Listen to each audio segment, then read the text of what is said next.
Next होता है refraction through a rectangular glass slab.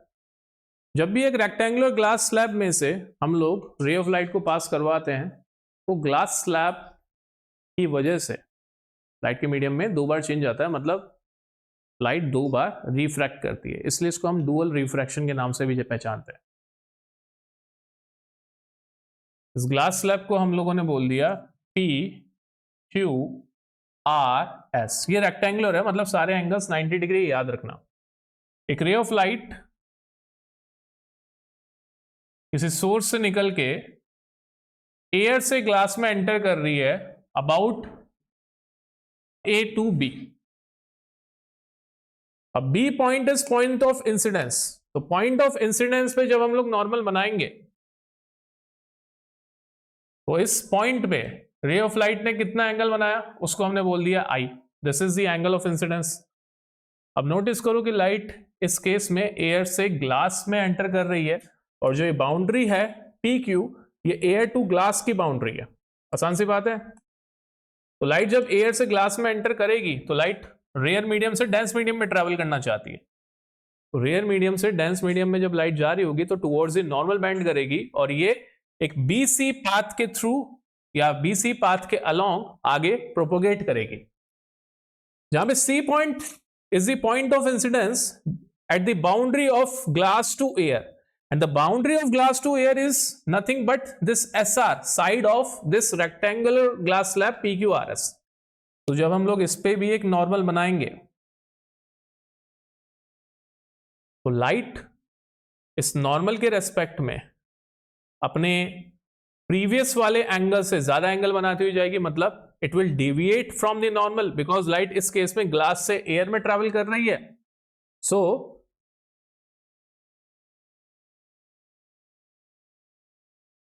Light will go approximately about this path, ठीक है।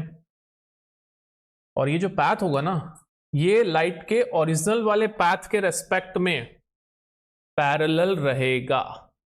Light जिस पैथ के अबाउट आ रही थी ये उसके पैरेलल रहेगा।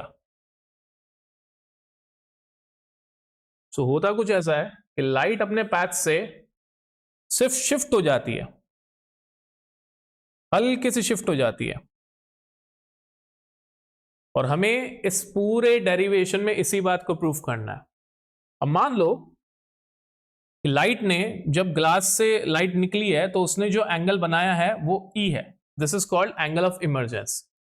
जब लाइट एयर से ग्लास में आ रही थी और रिफ्रैक्ट हुई तब लाइट ने एंगल बनाया आर, और जब लाइट ग्लास से फिर से एयर में जा रही थी रिफ्रैक्ट होने से पहले उसने नॉर्मल के साथ में एंगल बनाया आर डैश। हमें प्रूफ ये करना है कि angle E is equal to angle I. Angle E और एंगल आई को इक्वल करने से हम ये चीज प्रूफ कर देंगे कि लाइट अपने एक्चुअल पैथ से सिर्फ थोड़ा सा शिफ्ट हुई है, और इस शिफ्ट को हम लोग बोलते हैं लेटरल डिस्प्लेसमेंट, जिसको कि मैंने एक्स से रिप्रेजेंट करा। So X is lateral displacement. Lateral का मतलब होता है थोड़ा सा साइड में या साइड्स पे, तो लेटरल मतलब साइड से थोड़ा सा डिस्प्लेस हो गई है, बट लाइट की डायरेक्शन अभी भी वही है, पैरेलल जा रही है अपने ओरिजिनल वाली पाथ के रेस्पेक्ट में। आसान सी बात है। अब हम लोग क्या यूज करेंगे, स्नेल्स लॉ का यूज करेंगे। सबसे पहले मैंने पीक्यू वाली सरफेस के ऊपर स्नेल्स लॉ या पीक्यू वाली बाउंड्री के ऊपर स्नेल्स लॉ लगाया, तो ऑन बाउंड्री पीक्यू, कौन है खुसर वाला, ऑन बाउंड्री पीक्यू, तो पीक्यू बाउंड्री पे लाइट जब ट्रेवल कर रही है, लाइट जब इंसिडेंट कर रही है तो आते टाइम पे उसने एंगल बनाया आई और जाते टाइम पे एंगल बनाया आर, और एयर का रिफ्रैक्टिव इंडेक्स मान लो n1 है और वो ग्लास का रिफ्रैक्टिव इंडेक्स n2 और फिर से एयर का refractive index n1। So n1 sin I is equals to n2 sin R।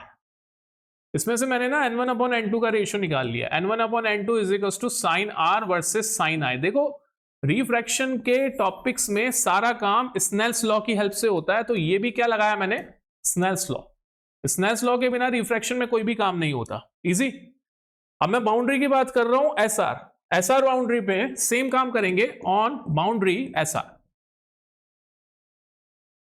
अब एसआर पे जब लाइट इस बाउंड्री की तरफ ट्रेवल कर रही थी तो एंगल बनाया आर डैश और रिफ्रैक्टिव इंडेक्स लिया जाएगा n2, और जब लाइट इस बाउंड्री से दूर चली गई मतलब रिफ्रैक्ट हो गई तो लाइट ने नॉर्मल के साथ में एंगल बनाया e और रिफ्रैक्टिव इंडेक्स n1 है। तो यहां से क्या बन जाएगा हमारे पास में n1 sine e is equals to n2 sine r dash.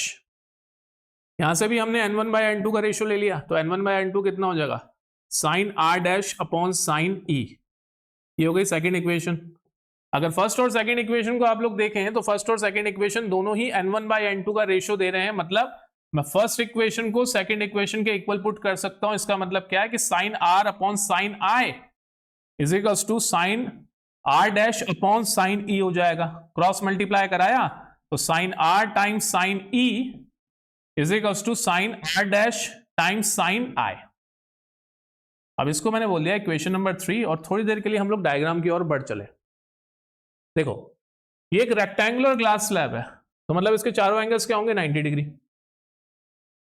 अब इस साइड के मैंने परपेंडिकुलर एक नॉर्मल गिराया, इस नॉर्मल का नाम रख देते हैं m डैश, और इस वाली साइड SR के भी मैंने परपेंडिकुलर एक नॉर्मल गिराया, इसका नाम रख देते हैं n डैश नॉर्मल है। तो since PQ was parallel to RS, M dash was perpendicular to PQ and N dash was perpendicular to SR। तो हो ना हो ये दोनों परपेंडिकुलर्स या फिर ये दोनों जो नॉर्मल्स हमने बनाए ये दोनों आपस में पैरेलल होंगे।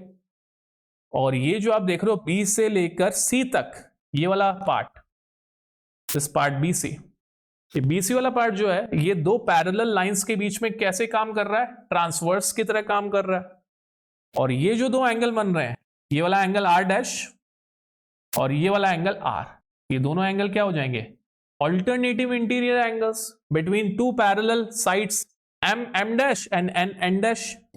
आसान सी बात है। सो हो ना हो angle R is equal to angle R dash, reason क्या है ऑल्टरनेटिव इंटीरियर एंगल्स। तो जब R और R डैश इक्वल हैं तो साइन R भी साइन R डैश के इक्वल होगा। साइन R जब साइन R डैश के इक्वल होगा तो यहां से ये R और R डैश आपस में कैंसिल हो जाएंगे, तो हमारे पास में क्या बचेगा sine E is equals to sine I।